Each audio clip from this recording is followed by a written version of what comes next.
Alrighty guys, it's number 2. In the Rose Gardens down in the Hamilton Gardens. It's a totally different part of the other gardens that I've been in this year. And I had to wait until, bring you down here. I don't have to wait, but I wanted to wait until all the flowers are out in bloom, all the roses are out. And this week's been warm enough that, poof, there they gone. So if you want to see a little panoramic, go look at the first one we did. And also going to take some photos down here. So you'll get to see the flowers. Meanwhile, just enjoy the background. Alright, so number 2. I'm going to go to Ether 225, which I keep feeling is like a stretchy mastery, but then I think that's second Ether 225, so it's my brain doing weird things. So the Jaredites have now, because they call themselves the Jaredites after the Jared, and they've gathered everything, including fish in some sort of tank. I mean, right? Seriously? How do they do that? This is the Tower of Babel. This is way long ago, and yet they had fish in a tank to keep them. Amazed, shocked, and yet possible. So, you know, again, don't limit yourself. Ask for better, ask for more knowledge, ask for these things. Don't limit yourself by thinking small. Alright,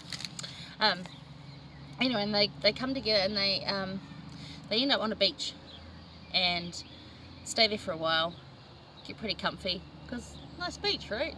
Why wouldn't you?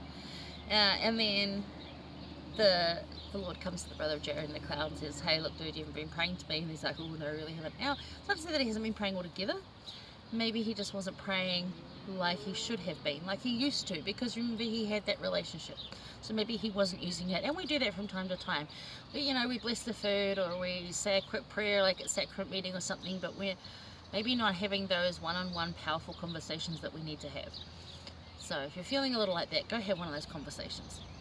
Because, as much as you'd love to see the Lord, I don't think you really want a 4-hour telling off from him. What a good idea, right? So go have that conversation. Way better for you.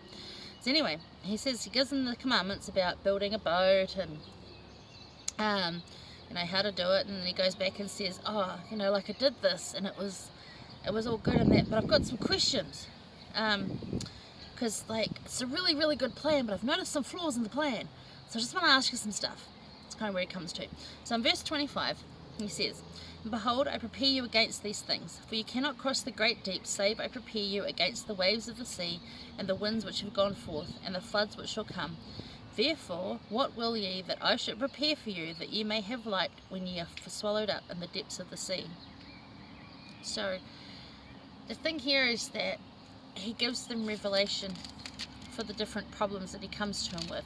So the problems that he comes to him with are, look, we can't breathe in the boats. Once we get in there and shut the doors, because it's tight like unto a dish, and we hear that repeatedly, for some reason very important. If anybody knows why that's so important, any thoughts, please tell me. Tell us all.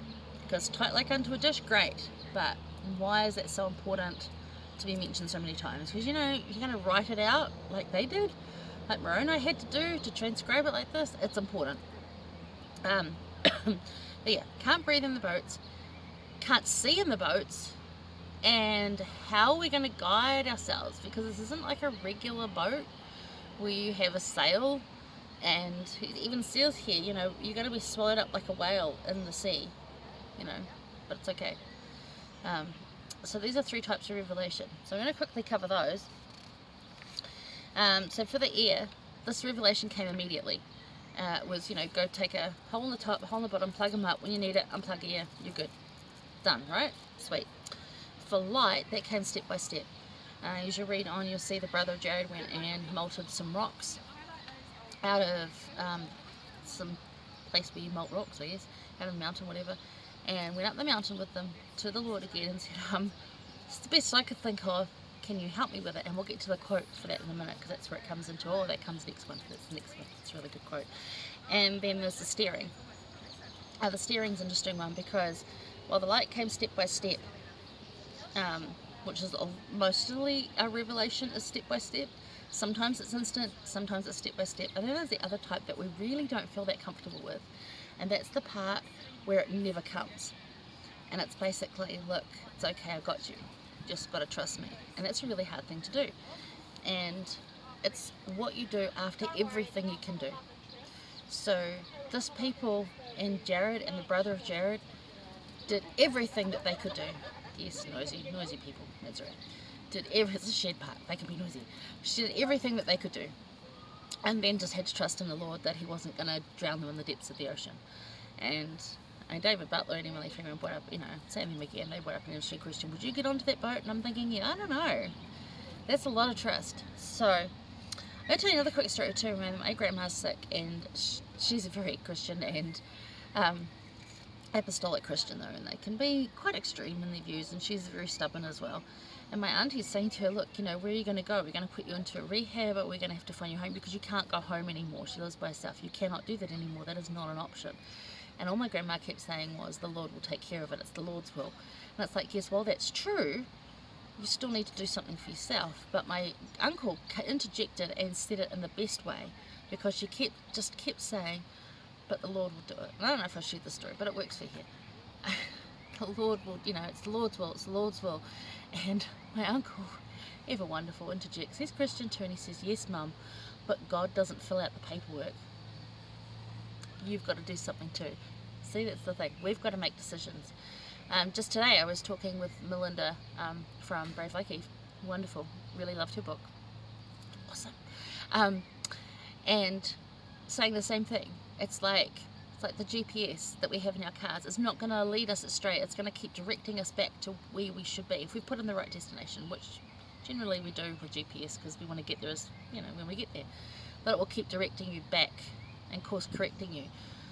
You're not going to be led astray. The Lord will protect you. He's got your back. He's going to put you back where you need to be.